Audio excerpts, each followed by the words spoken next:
Welcome to the inaugural episode of the Trash Cast. See, there we go. That's gonna be a fucking thing each time. Take two. Take two. 3, 2. Welcome to the inaugural episode of the Trash Cats Trash Cast, your premier resource for shitty commentary on art, entertainment, and philosophy, or whatever else we deem worthy to trash. I'm Richard. I'm Steven. We've been friends for about 11 years or so now. We like talking shit about stuff and we have a lot of fun doing it, so we decided it'd be fun to record it. So if you're listening to this now, know that we're going to have fun and talk trash about things and people that you might enjoy. Usually, each episode is going to be about one topic in particular. So we're aiming for a 4-week structure with something different each time. Art, philosophy, entertainment, and then a week to just catch up and talk shit about whatever we want. Today, we are going to talk a little bit about everything. Just to kick things off, we're going to start with art. Tell me about that good, sweet art. Oh man, I'm just so glad we're done introducing.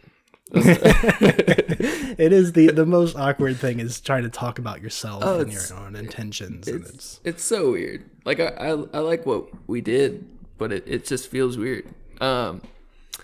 So art, Andy Warhol. We're gonna talk about pop art and that fucker Andy. Tell me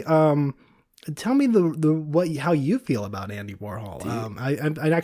I do know because we share the feelings on Andy Warhol, but tell me the reasons why you feel this way.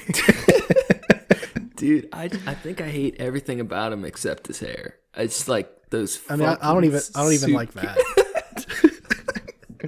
Those fucking soup cans, though. Like, I remember like grade school art teachers being like, "Look at these art prints of soup cans. They're so unique and alternative and weird." It's so fucking dumb. It's so dumb. He made Marilyn Monroe look terrible. Like she's gorgeous. How do you fuck that up? Terrible colors. I don't know. He comes off to me as very inauthentic. Yeah. We've talked about this before, and it's like there's doing something different, and because it carries a message, or doing something simplistic or different, off the status quo because it carries a message or it has a strong meaning or an implication, something like doing screen prints of soup cans, but there's nothing there. There's no meaning. There's no emotion to be felt by that. No, it's just empty space. It's just colors on a wall, and I'd rather it not be, iconic shit, I guess, fucking brands that are in my cabinet. Yeah, that just makes it that much worse. Like, if it could have been any soup can. Like, I don't want to look at soup. Yeah. Trust, I look at soup enough as it is. Yeah. Man, so he was a businessman too. It was all about making business moves with art. Also was weird, he was heavily religious, and he went through different phases with that. I believe he was Catholic, and I'm not sure which exact set. I don't believe it was Roman Catholic, but it was like Rutheni. I forget the actual name. It had something about Ruth in it. The many divisions of Catholicism. They're all bad. Yeah, we'll get into that later. I did like that he was killed by another artist. I think that's pretty interesting. That's pretty dope. Yeah, that's pretty brutal. Because so this woman, Valerie Solanas, I believe, he had a studio where he employed like teams of other like local artists who weren't very big to, work on his pieces. A lot of artists, when they're like at that level, they're not physically making all of their work. So he had this woman, Valerie, who wrote a manuscript for him, and there were a lot of rumors of him ripping off these artists. I don't know how much of that is true or not.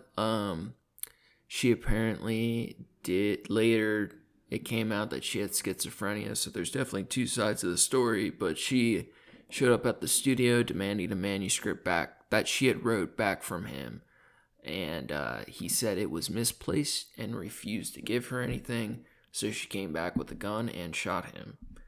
And then 19 years later, he died from complications. So it's like the slowest agonizing, like, yeah. Like, and how do you even, was she then tried for murder at that point? Actually, the day after she shot him, she turned herself in to the authorities.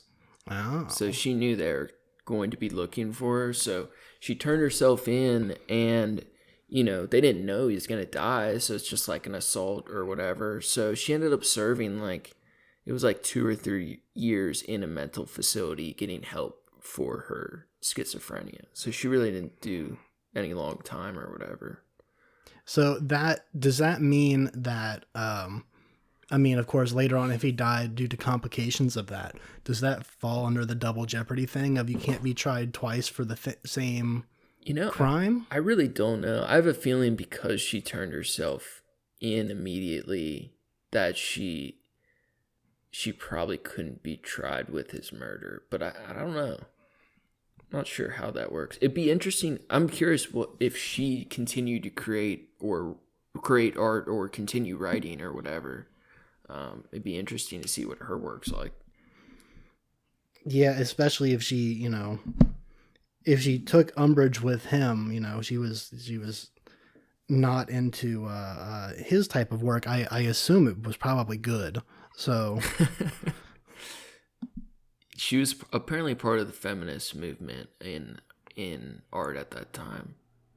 So one thing I really don't like his work, but one of the things I did like was a quote he had about the attack when he was shot. And he said, "Before I was shot, I always thought that I was half there more than all there. I had always suspected that I was watching TV instead of living life. People sometimes say that the way things happen in movies is unreal. But actually, it's the way things happen in life that's unreal. The movies make emotions look so strong and real, whereas when things really do happen to you, it's like watching television. You don't feel anything. Right when I was being shot, and ever since, I knew that I was watching television.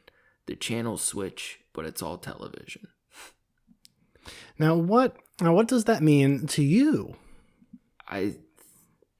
To me, it definitely shows that was very disillusioned with life. Yes. It came across very depressive. That's what I got as well. And that makes me be closer to able to appreciate his work. That life's all garbage television, and I'm just gonna do whatever the fuck I want. And in that, that's the other thing is I have an appreciation for the business side of things. I'm all for artists making money doing as little work as possible.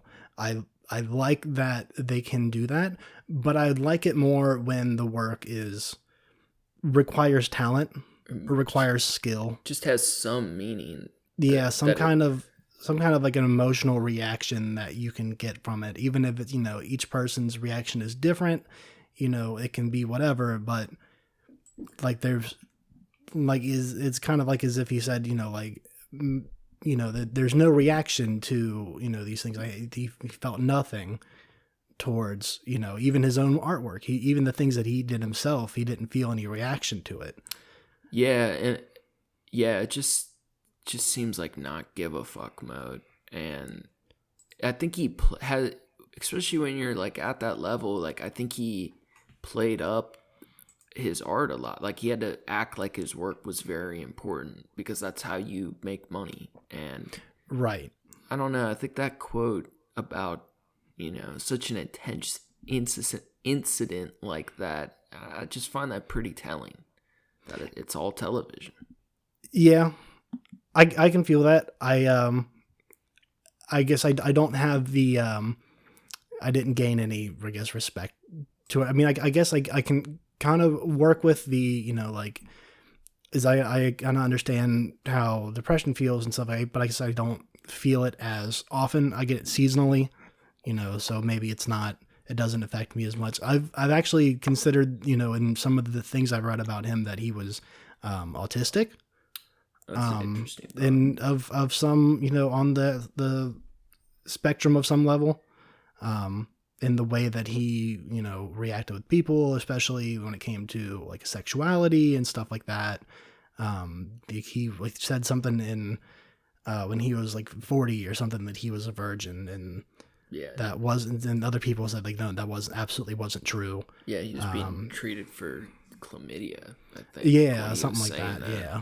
But then it's like, I don't know how much of that is jest or like a religious aspect. It also just dawned on me, if he was religious and also homosexual, then during that time he could have been trying to cover that up, and that would make some sense as well. It gets complicated, but either way, to me, the biggest thing that I get from him is it just feels inauthentic. That I feel like I don't give a fuck most of the time, but if I'm going to make art, I don't, you have to put some of that aside to try to create something interesting or beautiful, whatever. If all your art is like, I don't give a fuck, it's not going to be that interesting to people. Right. And I know that not every piece can be your best piece, when you're making, you're making it and you're like this is I'm happy with this enough that it's, I'm cool with showing it to other people, but I feel like, especially in my own work that I've done, it's like, I feel like I was always chasing the high of this awesome thing that I made. And it's like, I know I can't replicate that, at least not in this way, or, it's going to have to come naturally. I can't just try to replicate this. And it definitely, like you said, it really is a pursuit, whether that's external or internal, that feeling of making something that is so worthy that you praise yourself for it or someone else does, kind of thing. And thus the question would be did he actually try? Was he thinking, critically about the work that he was making? These soup cans are so fucking soup. It's gonna fucking take the world by storm. Fucking love soup. I'm gonna put this fucking portrait of Mao. Everyone's gonna think it's real edgy and think, this is gonna make the movement right here. Fuck out of here. Yeah, man. I don't get it. I just hate the aesthetic too. Not all pop art's bad, but I really don't like. But Andy Warhol's is. Yeah, for sure, man. I don't understand his color choices or just the compositions of the portraits. Even when it's a nice portrait he'll ruin it with the color work or the composition of repeating things in the squares, and I can't deal with Andy. Now, I don't know this for sure. I know with at least the Mao portrait, it's not his photo. That's just the portrait of Mao. Yeah. The picture of Marilyn, was that his original photo that he used? I don't believe so. Yeah, I didn't think so either. I'm pretty sure I'd seen that. He did from another series of portraits. I forget even why he did it, but it was police mugshots, and they're blown up and made into screen prints. And then for whatever reason, because of who the people were, all the prints were made into a collage and put outside of a police precinct. And then the cops took it down, and it was apparently controversial, but it looked like fucking shit. Yeah, it's they took it down because it looked bad. Yeah. Oh, man. Yeah, so the police took the photos for that piece. So I'd hazard to guess he's, a lot of it is found material and not. Yeah. I mean, at that point, I could almost say, well, he's taking his own work and he can do whatever the fuck he wants with it. So, if this is his vision, then, but if he's taking other people's pictures and then making it look like trash, then, fuck him. That's, I mean, you can't account for taste, I guess. Yeah. But Jeez. Man, I had that happen recently. So a lot of my work, as you know, is graphic design and collage based. So, I'm taking a lot of other people's photos and I'm turning them into something else. Which, Right. saying that, you have to see it. You have to see it. But Yeah. I made this piece. I really liked it. And then this dude on the internet who followed me, it was like, hey, I want to use that for a cover. And I was like, well, we could work something out. And then he was like, oh, he was just going to edit my piece, which is a collage of has other people's stuff in it. And then, like, he just, like, mirrored the piece of art and, like, put his name on it. And then it's like, all right, we're entering into, like, multiple levels of, like, sketchy art thievery. Like, collage laws are a very gray area, but like, it was just too much, and I don't know. The thing that, of course, the main differential between what you do and what Warhol does is you take normally you take very drastic steps with the the pictures. It's got to be very different from where you started. Right, and the final product especially looks fantastic. Your color composition is amazing, and it's something different each time, and I'm a huge fan. But I guess if the pieces you're using are free use or like not copyrighted or whatever, then what you make with them would be. Yeah, I mean, like I would imagine that you'd have justification to, file a suit. Yeah, it gets very complicated. So the other question is, does this guy have enough money to make it worth your while to file a suit? No, and I think it was so like with collage stuff. If there's no copyright claims on any of it, and I created something new, and the laws of collage art are like, if you change it to a certain degree where it becomes something new than what it originally was, you're fine. So if there are no copyright claims, or I create something so new out of it, or the original pictures weren't like trademarked material or like logos or Mickey Mouse, you're fine. But if somebody takes what I made and they just mirror it and put their name on it, then in theory they're fucking up. Right. But it's interesting though, because at what point is there the limit? And I think that dude is a dick, but I don't want to care enough to I don't know. The amount of time that you're gonna waste and the money that you'll lose in legal fees, it's not worth the fucking $100 he probably has to his name. Yeah, it's a SoundCloud rapper, so. Oh yeah. Oh man, he might get big. You can always keep an eye on him. If he starts to come up, you bring his ass right back down. Right. He's actually a nice enough dude, but if you're like, I don't know, the type of people that are like, think they're clever enough to like just mirror an image and put their name on it, it's like, yeah, dude, you can do that in MS Paint, dog. Yeah, that's goofy.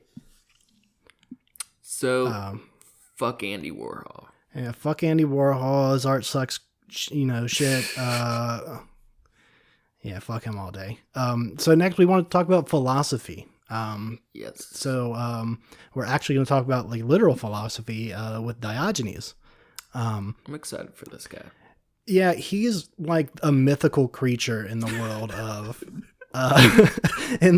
of philosophy. He's mostly because there's none of his works, like he had written a significant number of books and like tragedies, like fictional stories and stuff, but he none of them are available or found anywhere. Like they just don't. They're off the face of the earth.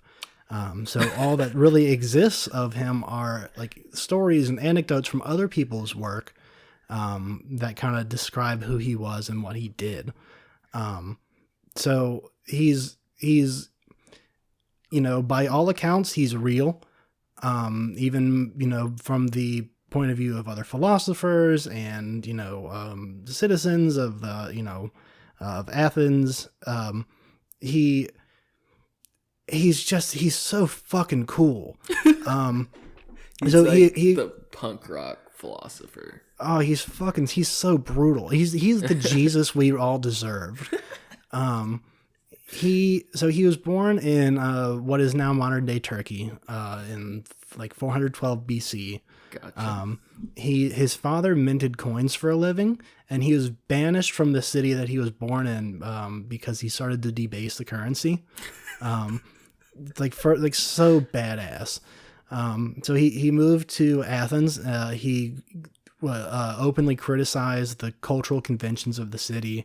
He believed that virtue was better revealed in action than in theory. Actions speak louder than words. Yeah. The Wikipedia states he used his simple lifestyle and behavior to criticize the social values and institutions of what he saw as a corrupt, confused society. And I love that. That's so to turn yourself into a living work of art at that point, just to be a martyr to prove a point. It's so petty and it's fucking great. Yeah. It's for such a good point. It not the petty part, but it kind of reminds me of Buddhist monks. Yeah, absolutely. They're making us. Yeah, they make us stand for what they believe in, and they, But he was known. One of his things was he was known for sleeping and eating wherever he chose. Apparently, eating in the marketplace was a crime, or was just seen as obscene back then. He also masturbated, urinated, and defecated in public. He declared himself a citizen of the world rather than claiming allegiance to just one place. That's dope. So I have another note here that although Socrates had previously identified himself as belonging to the world rather than the city, Diogenes is credited with being the first known use of, or having the first known use of the word cosmopolitan.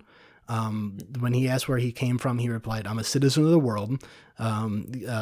Cosmopolites, I think, is the word, that would be the word that he used, but that's where cosmopolitan comes from, is a person of the world. So this was a radical claim because in that world, a man's identity was intimately tied to his citizenship, to whatever city or area he belonged in. As an exile and an outcast, he had no social identity. So he made his mark on his contemporaries by being so different and being not belonging, not claiming to be from any one place. Yeah. So he made a virtue of poverty. He begged for a living. He often slept in a large ceramic tub in the marketplace. He became notorious for his philosophical stunts, like carrying a lamp during the day, claiming to be looking for an honest man. He'd hold it up to people's faces. And he criticized Plato. He hated fucking Plato. He disputed his interpretation of Socrates. So Plato was widely considered to be the heir of Socrates. He was the next big philosopher, and he fucking hated him for it, because he agreed a lot with Socrates. What did Plato say? I don't know much Plato. I think I don't also know a whole lot of Plato's shit, but he was a lot more. What I do understand was he was more abstract with his philosophy, so he would do a lot of metaphors and a lot of you interpret it how you want to kind of things, and he could just kind of say whatever the fuck, and you take it how you. It's like fortune cookie shit. Yeah, or Diogenes is just walking around with a lamp, he was. Yeah, fucking. He wanted honesty and to see reality through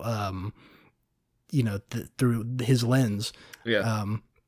So he was fucking brutal. disputed his interpretation of Socrates. He sabotaged his lectures, sometimes distracting listeners by bringing food and eating during the discussions.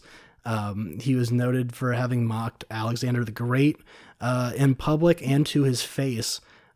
He visited Corinth.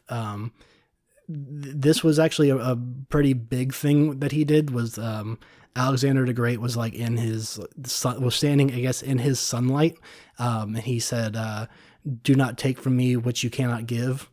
Damn. And it's like, that's fucking brutal shit. And like he did that and survived. Is huge that, you know, he got away with that basically. Yeah. So I also found this note, and I'm not sure exactly where it was in his life, but apparently he was captured by pirates at one point and sold into slavery. Of course. And it was during this time that he passed his philosophy of cynicism to Crates, who taught it to Zeno, who fashioned it into the school of Stoicism. And they like almost worship Diogenes as, you know, as Jesus, you know, almost. They treat him as one of the most balanced and based, you know, wise people. Wow. That's so interesting. Whether it's true or not, he's created a hell of a mythos, you know?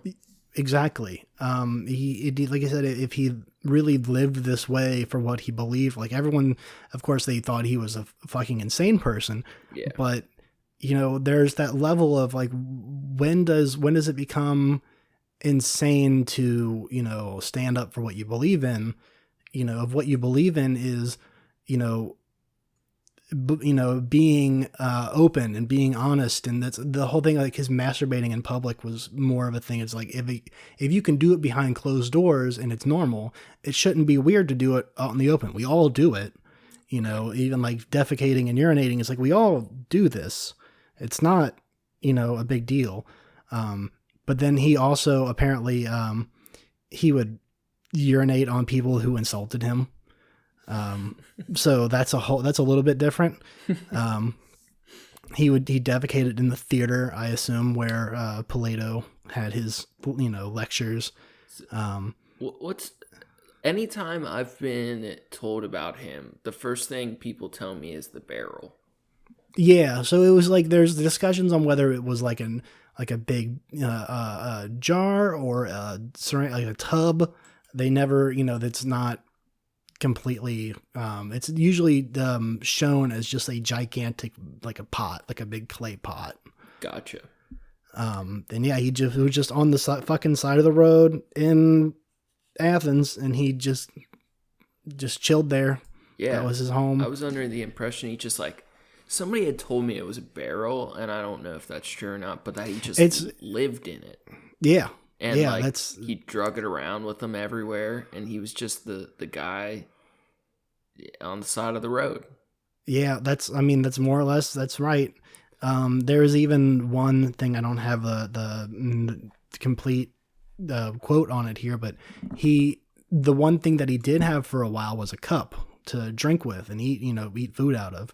And he got rid of it one day because he saw a little boy drinking out of the fountain with his hands, and he realized, well, I don't even need this then. So, damn, that's cool.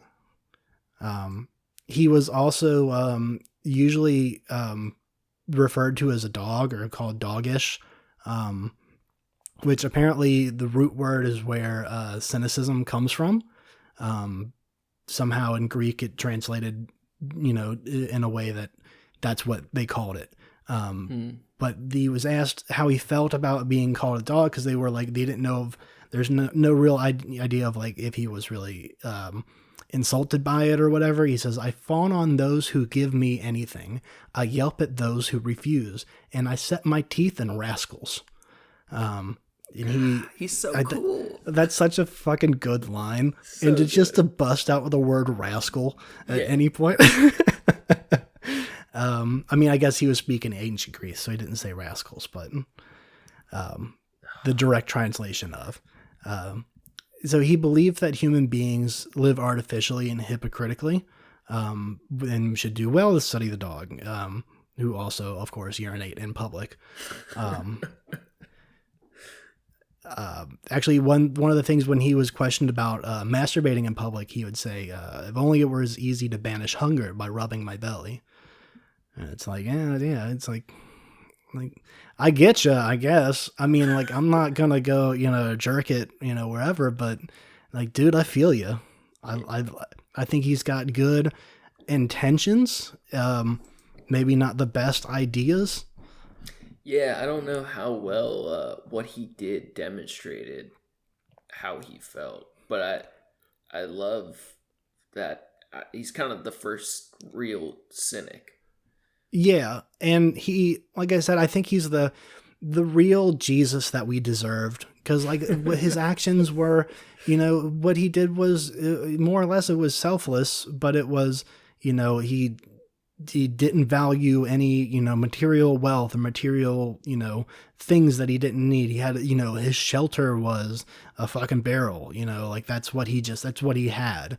Mm-hmm. He was able to get enough food, I guess, and water to survive. He lived to see like 80, which is also fucking bonkers, that no one beat his ass or murdered him before them.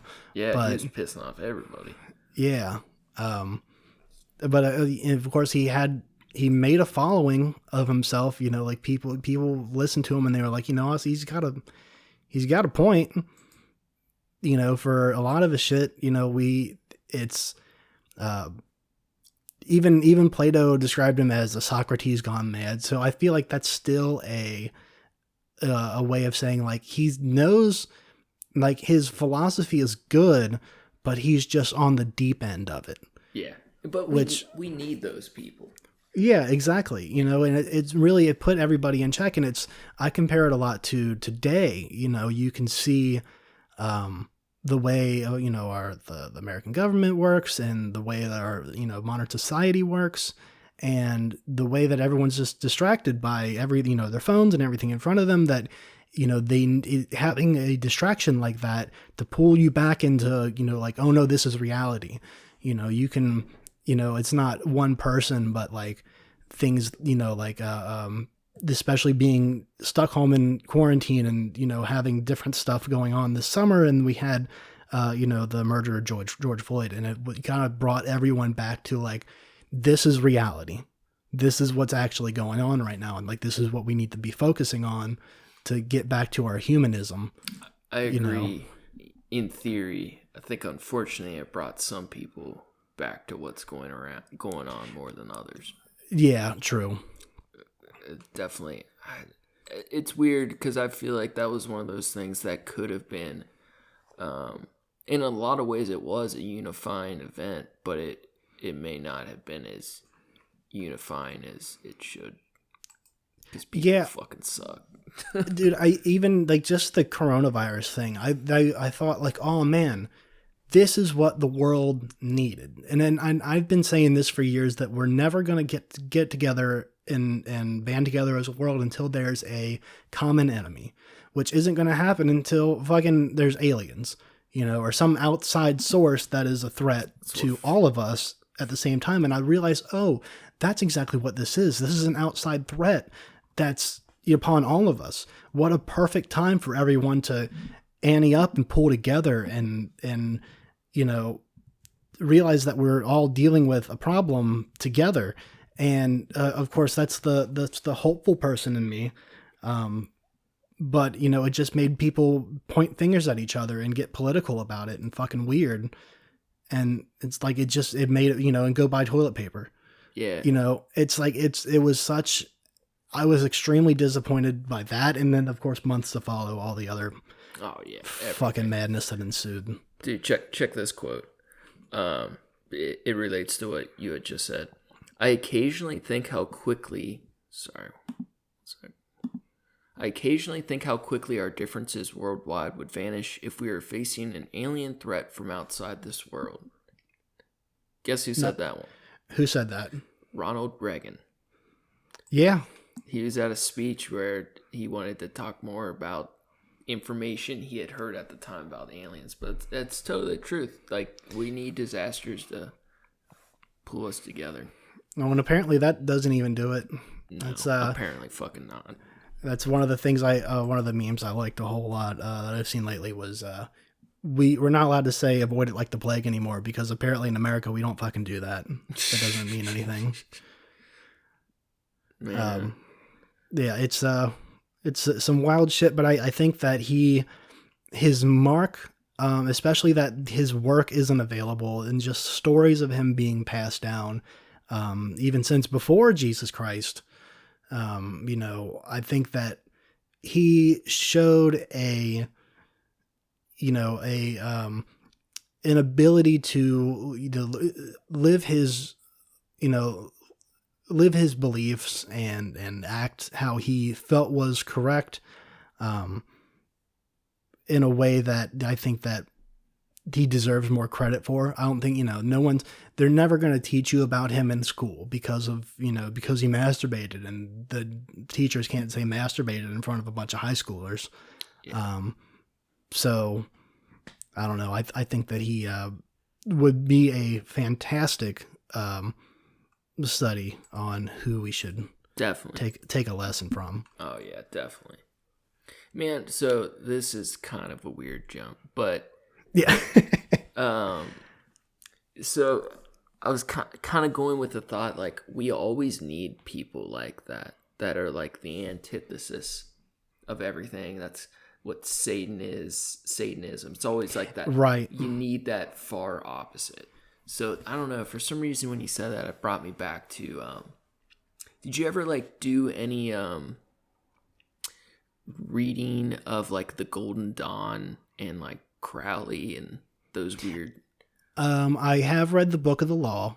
Yes. I know I skimmed through some of it because there's paragraphs of gibberish. Oh my god. It's like so cool, but such garbage at the same time. Yeah. Yeah. I've definitely read most of the Satanic Bible. Some of the magic stuff lost me. For sure. Because it wasn't until that point where I started to remember, this is also kind of a structured religion. And it's like I'm down with a lot of the ideas and the philosophies of this more than I am with any other religion. But when it becomes, like, don't bathe so that, you can attract mates with your smell. And it's like, don't use cologne and stuff like that. It was like, I don't get that. I mean, I understand pheromones and I understand how that works. And it's like, you set an altar and say, channel this energy. And it's like, that's like kind of like using The Secret, I guess, the law of attraction shit. Yeah. But it's just that's where it started to lose me. Oh, for sure. Like, especially Satanism, like the hypocrisy of like paying a membership fee to join a religion that is an anti-religion. It's like, get the fuck out of here. But was that a thing you were supposed to pay into it? Well, there are all these different, like, multiple different churches set up, but hey man, those black candles and curtains don't by themselves. Boy. But so where I was going with this is and I don't know where this came from, but it's associated with the Golden Dawn stuff, was a magic formula for INRI, the letters allegedly nailed to Jesus's cross. Yeah. And the idea was that it was like one of those abstract magic formulas where each letter stands for a different nonsensical thing. Mm-hmm. And it was like a mathematical formula. But the idea was that over enough time, like, people are so terrible that over enough time, someone will have to die as a savior. And I always thought that was like a very interesting concept. Like, regardless of what religion it is, or why, if the person's nailed to a cross, or if it's a murder, a shooting, whatever, like, over enough time, people are shitty that someone has to die.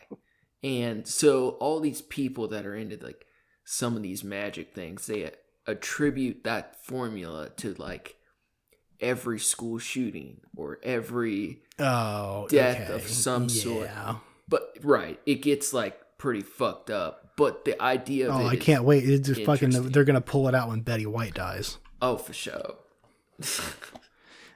I mean, like I like the idea. I mean, that also that falls into the category I think of, like everything happens for a reason. And I have, so you know me, I approach things from a very logical standpoint, like almost every single time. But I think it's definitely the hopeful part of me, the part that makes me want to still live on this planet, that makes me believe the thing that like my parents told me, or at least remind myself of it, that, well, everything happens for a reason. If it's like, oh, I didn't make it on the flight, I didn't make it to the airport on time because, there was all this other shit going on. It's like, well, maybe it wasn't meant to be, wasn't meant to happen that way. If anything, it's just a way to de-escalate yourself, you know, in a way that makes you feel better and, get through it, get past the I'm angry part of this. And now let's get to the solution part of it. But I do like that philosophy. I like the idea of like, well, if there is a structure to things, I like the idea of having, there's this magical formula that we have yet to crack, but we know that it exists, and that, someone must die for the good of the many.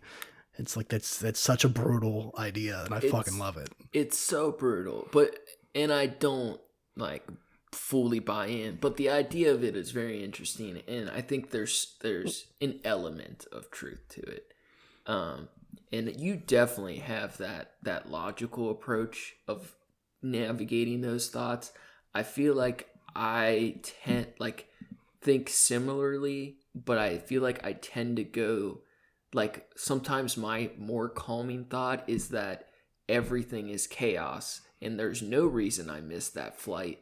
It's all, and sometimes you can find comfort in it that way too. I absolutely, I can see that. It's easier for me to feel that way because it's just how I've conditioned myself. Yeah. But I can definitely see that because I see it in the way of, it brings me great happiness to know that, we're just a dust ball floating through in an abyss of space that we have no real way of understanding how large it is. Like, there's no way for the mind to really process how big the known universe is, let alone what we don't understand yet. Right. And we're just, the example of, what happens if you, get some wet bread and put it in the fridge and, give it the right conditions. Mold's going to grow and life will form. It doesn't mean anything. It doesn't mean that it was intended, or, it's like, I just love the idea that we're just a mistake, and it's kind of wild that it happened, but because of the atmosphere that we were given and, whatever, that shit just happened. Yeah. And it's all... nothing's meant to come of it. It's not a greater idea. There's just, it means that all the actions that I take and everything that I do and say, it's for me, it's for me and the people that I care about, and yes, taking advantage of the situation of, having life and sentience, and it means more than, doing it because God. Yeah. We're ants, and it's just about our colony. Yeah. It's all garbage. Dude. How many Doritos can I bring back to the colony? Oh man, I found Mountain Dew. We definitely would party with Diogenes. Oh, absolutely. That would be my boy. Sure. I don't think I can hang out with him all the time. I don't think I could give up all my things. Maybe in that time. I mean, that's why I think about, like, in that time, I probably wouldn't have shit anyways. So it might be easier to be like, oh, dude, you're on some shit. Like, let's fucking do it. Let's go find something to smoke. Yeah, really. Let's go fucking shit the theater while Plato's talking real quick. Yeah. Going on a mission. Let's fucking drop a deuce on his front step. Fuck that guy. Oh shit. One of the and that's I think that's enough on philosophy. Yeah, we're gonna have fun getting into that and some of, like, the weird occult magic, whatever. Either tearing it apart or finding the cool things we like about it. Yeah, I think the aesthetics of, especially, like, magical shit, paganistic magical shit, I love it. You know, It's like fun. the alchemy shit and like, you know, Skyrim and stuff like that. Like I love that aesthetic of like I'm just gonna make these potions and, you know, fucking enchanting with magic. And I fucking love it. Hell yeah. But so one of the things, actually, I just found this page not too long ago. We're getting into entertainment now. So Yeah. So one. this, I guess just to clarify, our entertainment one, it kind of can just be about whatever we're feeling. Yeah, I figured that could be, you know, whether it's a particular music, you know, album we've been listening to or artists, or, you know, a movie we want to talk about, or, you know, just any kind of media, you know, probably going to be more current stuff. Probably. I thought that Maybe I some feel like old that would, movies. yeah, I feel like, you know, some things might fall into art categories or, you know, whatever.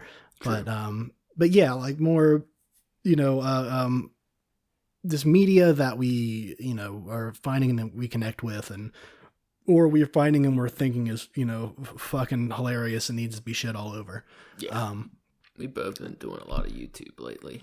Yeah, that's been my main dig, and I realized that I gotta relook at what it costs for the YouTube subscription, because I watch so much fucking YouTube. I watch it more than you know, any of like, Netflix or fucking anything right now.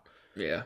You know, even stuff that I It's pay for cheap. like on Patreon, you know, like I follow Run Button, like, and I still like I watch a lot of their stuff on YouTube just because it's quicker and easier to get to it, and I don't, you know, I think it might be worth it, if, especially if it gets me away from all the fucking ads. I hate all the fucking commercials, Dude.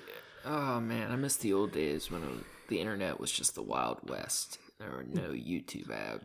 You get one ad, or even like one ad at the start of the video, and It's that's like like 20 seconds in. You're like, yeah, what fucking assholes? yeah, like I'm cool with watching an ad before the video starts, and then Yeah. like that's the price of admission. I get it. Sure. That's, you know, this artist gets, or whoever is uploading this gets money for it.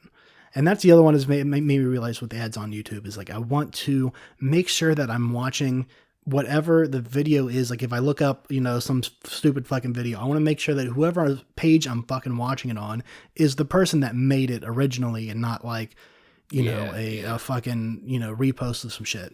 You know, even if it's like, you know, fucking G.I. Joe PSAs from years ago, I want to find the right fucking page, or at least the oldest posting I can of the original thing, to make sure they're getting, you know, if they're going to show me ads, I want the fucking ad money to go to them. Sure. But anyways, I've been watching Drawfee. Drawfee Beans is a cool illustration show that I've been watching. Is it the full name? Because you shared it with me last night, actually. Was it called Drawfee Show? Is that the Yeah, YouTube name? on YouTube it's Drawfee Show. I think the original name of the show started out as Drawfee Beans, like coffee beans. That's DRAWFEE. It's extremely. I didn't know what to expect. I guess it's these talented illustrators with their different styles and their different, interpretations of things, and they're given prompts, and then they draw it like in real time. While they sit and do commentary, or they talk back and forth, and it's always funny. They always take it in a different direction. Sometimes they like teach you about stuff, like the cryptid episodes are always really good, because they'll teach you the like folklore of like where this monster or character comes from, and that's a lot of fun to listen to. They've done like lyric interpretations. One of their most popular ones right now is drawing Pokemon from memory. Oh, that's good. And oftentimes they don't just go with the first 150 or whatever. They go through the whole gambit of like 600 Pokemon or whatever the fuck. That would get a lot trickier. Yeah, some of them are like I don't even know what the fuck that is, and they'll just give it the name to it, and sometimes maybe a couple clues, and the artist just has to figure it out. That's and funny. Like they're super talented. So my intro to it last night is me and Sarah, my girlfriend, we watched they they did a video for the WAP video. Yeah, I just watched that So they were earlier. drawing all these wet cats and buckets. Yeah, and it was so fucking good. Yeah, dude. Like, so if you haven't seen them before, it is super cheesy, but they're funny, and it's cool to watch these artists, illustrators work, like, talking together as they're creating something. And it's just like when you're watching one of your buddies draw or whatever, like when you look away, it's like something totally new. It's such a fun like magical thing to witness. I love watching somebody else draw. I also noticed that, like watching that episode made me realize that the other episodes, like they're very family friendly. Like, Yeah. I think they they make references to, kind of, racier stuff, and some of their, not racy is not the right word, but like, like they might even cuss in some of the other episodes, and I didn't notice, but like it made me realize that, like, oh, they try to keep it clean enough that like you can watch it with, your family and mixed company, and it's, you can watch it with grandma around, and you're not going to get, fucking weird reactions and have to turn it off. Like, everyone can probably find something they enjoy about it. Yeah. One of the coolest things I found out, so it started with two illustrators from College Humor. Mm-hmm. And they would do it with each other. They would just like give each other prompts to warm up for the day. And they realized that they should record it, in their commentary and, make it into a thing. And that's how it started. And they ended up getting a couple more artists that were, got into it. And they've been doing it since like 2014. That's awesome. Yeah. And they, this just at the beginning of the year, the parent company that owns College Humor, I don't know, I guess they sold it or they shut it down. Didn't get that whole part, but basically they all lost their jobs. Damn.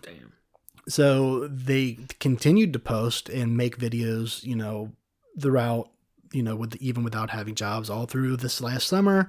And then I think it was June or July, they became independent. They have a Patreon set up, and I guess that's paying for them to continue making these videos on a regular basis. I'm not sure if it's paying their, full salary and whatnot, but I guess they've been around for a long enough time. Maybe they have a big enough following that they can, get away with that. That would be awesome. I would love to know that they're getting paid to do these, enough to live their life, and this is their job. That would kick ass. I also saw like they introduced themselves a little bit on the one I saw, and they all had a pretty good fan base on their social media. Some bigger. They're laughing about how some of them were so much more popular undeservingly than the other ones. Yeah. And so I'd like to think between like the different things they're doing, they seem like they're doing well with themselves for their art, Right. Yeah, exactly. And if nothing else, you can definitely tell they're having fun with it. And I think that's the biggest part of it, is at least they seem like they're having a good time about it. Yeah. Now, just out of curiosity, did you hear that sound that played on my end a couple of minutes ago? I don't think so. That's cool. I was loading up. Do you want to cover anything more on them? No, I know we had mentioned talking about Color Me. Yes. Yeah, so I was loading it up and YouTube started playing ads at me. Oh, there you go. Yeah, like that's how they get you. So there's this video that I've been like, I showed it to you, a couple weeks ago? Yeah. And I've been watching it multiple times a week since. So this video is called Color Me, and it is directed by Martin D. Thura. And it is a very short film, I guess. It does have music by the band Active Child, but it is not a music video. It is its own thing that has this song by them in it. The description on the videos page, it's on YouTube and Vimeo.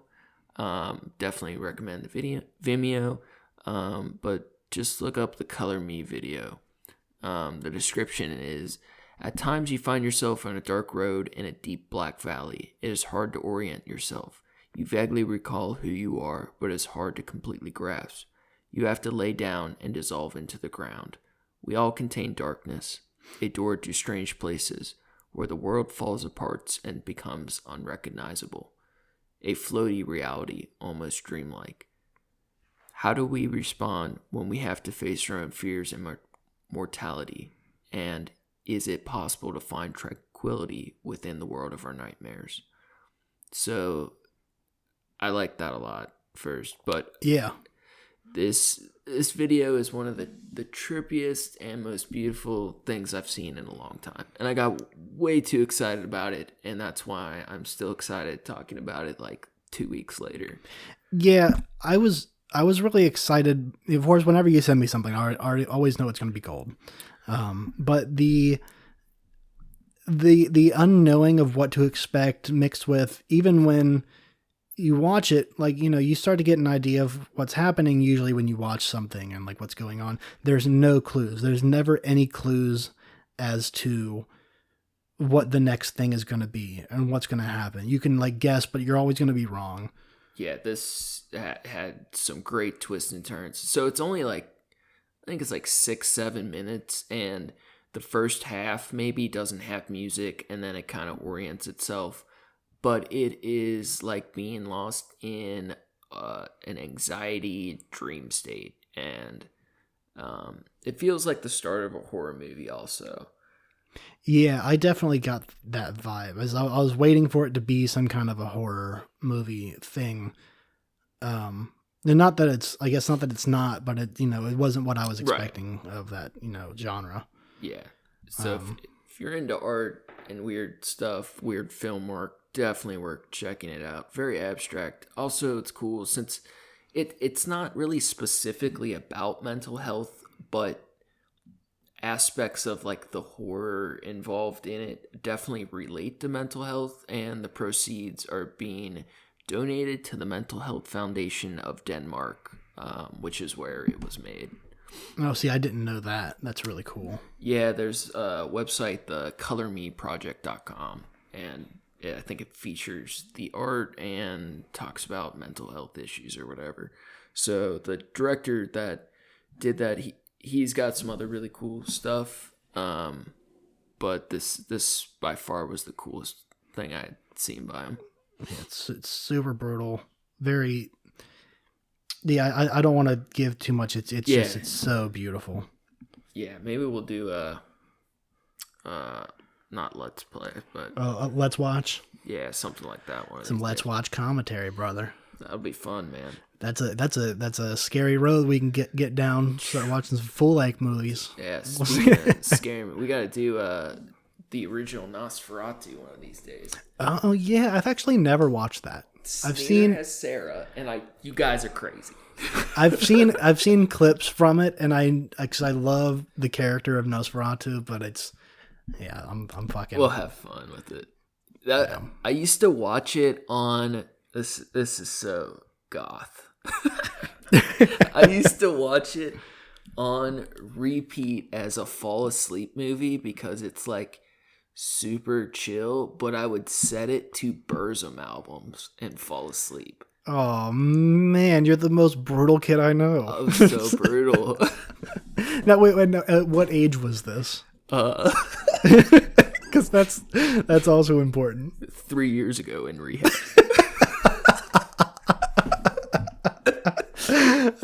Okay.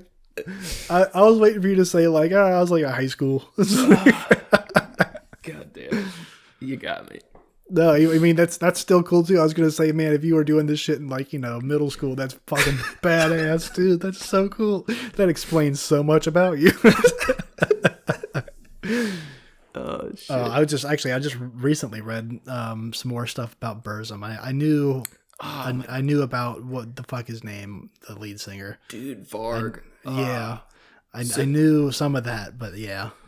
Oh man, he's such a piece of shit, but Yeah, that's what he's my understand. piece of shit. Yep. Oh man, I fucking love him. He's such an idiot.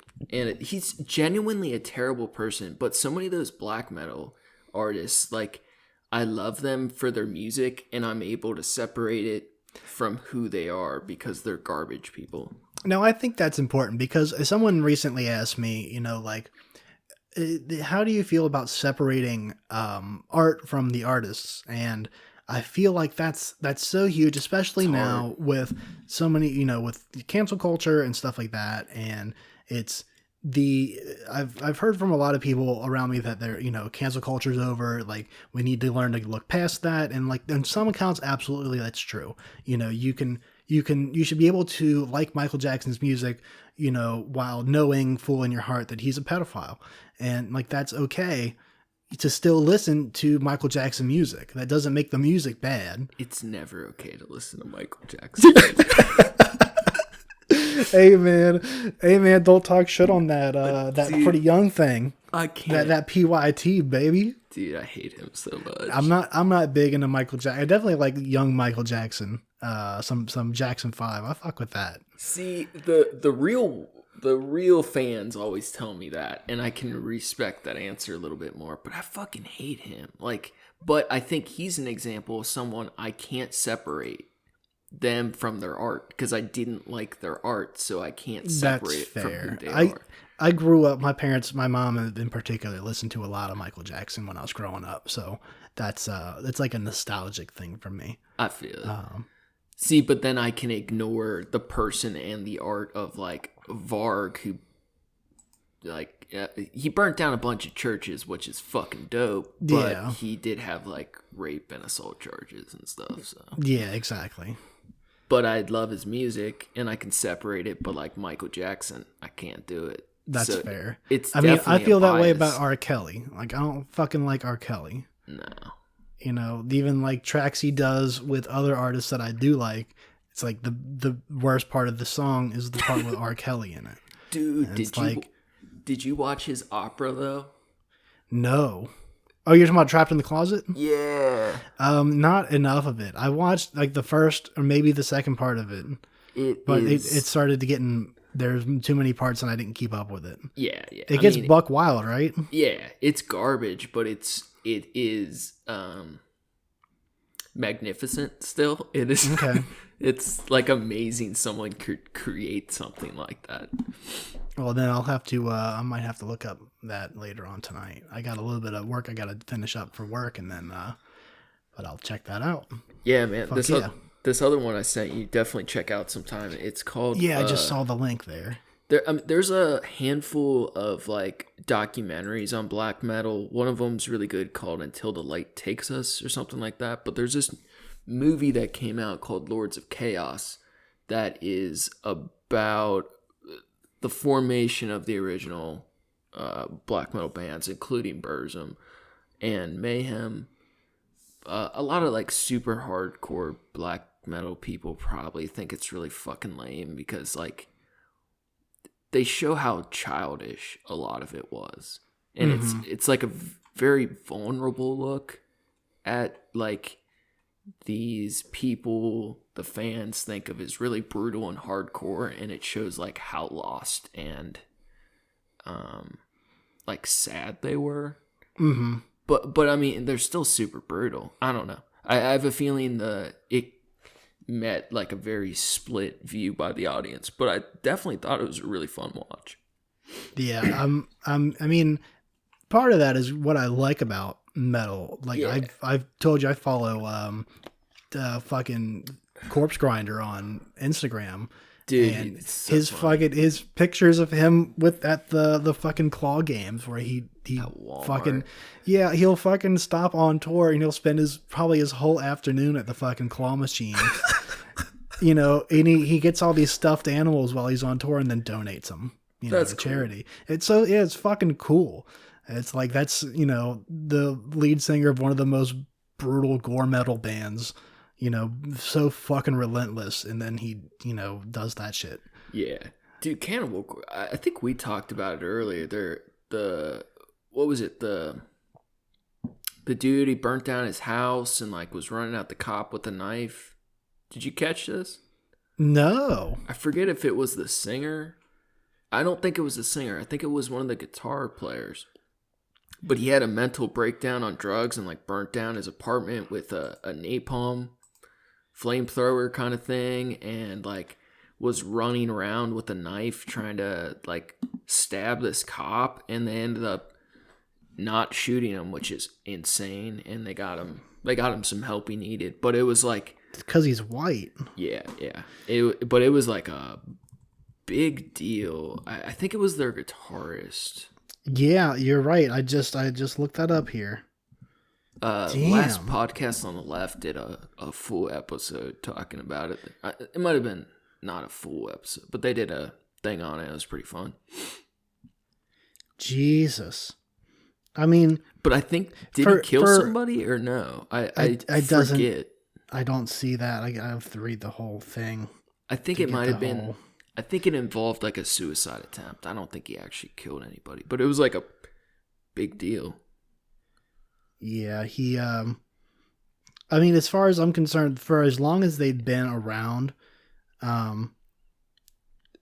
he, for that to be the biggest, thing to come out of them, they're pretty tame. Yeah, that's just a bad night. Yeah, shit happens. I mean, he was, like I said, that's like at least in my opinion, they're one of the most. Even if you don't, like their style so much, the music is relentless. There's no break, to give you a moment to catch it. I realized I used to like ride my bike and I'd listen to it for a while, and I realized I can't fucking do it because there's no, I try to get into rhythm with it and you just can't fucking do it because you're gonna kill yourself. Yeah, I've had periods like I liked them a lot when I was like still new into that kind of metal, and like I didn't ever stay with them long, but they're one of the bands like they're just so authentically them. I always appreciated it, even if I wasn't actively listening to them. You know what I mean? And the lyrics. Lyrics are so good. It's just fucking Cannibal Corpse. You gotta love Cannibal. Fucking submerged in boiling flesh. Yeah. Rotten body landslide. It's like... And they spawned like so many bands just like it, and most of them do it like are garbage, but there are some like in that similar time that I feel like do it better than them. But they were like the original. Just fucking OG of gore metal. Yeah. Gotta love it. All right. Well, I think that's, we went off on a bit of a tangent about some music, but that's okay. Somehow we got to Cannibal Corpse. Hey, man, all roads lead to Cannibal Corpse. All roads lead to Cannibal Corpse. So, of course, shouts out to your brother, John. Yeah, my little brother, I call him my little big brother because he is clearly more responsible than I am. But he did our intro and outro music. I'm a big fan of his. Like, even if he wasn't my brother, I'd like his music. But check him out. His stuff is on SoundCloud under the name Approaching Human. Approaching-Human on SoundCloud. Also my Instagram page, if anybody wants to check out my shitty art, it is red sky 6, and it's red_sky_6. His good art's there too. Some of it. But also shitty art. I try to only put up the bad. Right. Just, level the playing field for everybody else. Keep the expectations low. Right. So, and also we're going to follow up as soon as possible. But we do plan on having some social media pages open soon, maybe an Instagram, and, we talk about maybe a Reddit. We'll look into it and see what we come up with, and we'll let you know how to find us. Yeah. I think the logo and stuff turned out pretty funny. So we're excited to share that. So, thanks for listening. We're real excited about, about getting into these topics with you in the future. Next episode, we're going to be talking about the infamous Claude Cash Money Monet. Yes. Come see us. Thanks, guys. See you.